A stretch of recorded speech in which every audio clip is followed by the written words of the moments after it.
ఆ తరువాత మరియం పుత్రుడవైన ఓ ఈసా, అల్లాహ్ను వదిలి నన్ను నా తల్లిని ఆరాధ్య దైవాలుగా చేసుకోండి అని గాని నీవు ప్రజలకు చెప్పావా అని అల్లాహ్ అడిగే సందర్భం కూడా స్మరించుకోదగినదే.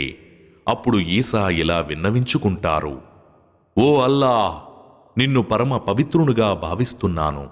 ఏ మాటను అనే హక్కు నాకు లేదో అలాంటి మాటను అనటం నాకేమాత్రం తగదు.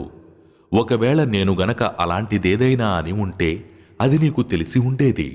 నా మనసులో ఏముందో కూడా నీకు తెలుసు, కానీ నీలో ఏముందో నాకు తెలీదు. నిశ్చయంగా నీవు సమస్త గుప్త విషయాలను ఎరిగినవాడవు. నా ప్రభువు, మీ ప్రభువు అయిన అల్లాహ్ను మాత్రమే ఆరాధించండి అని నీవు చెప్పమని ఆజ్ఞాపించిన విషయం తప్ప మరో మాటను నేను వారికి చెప్పలేదు.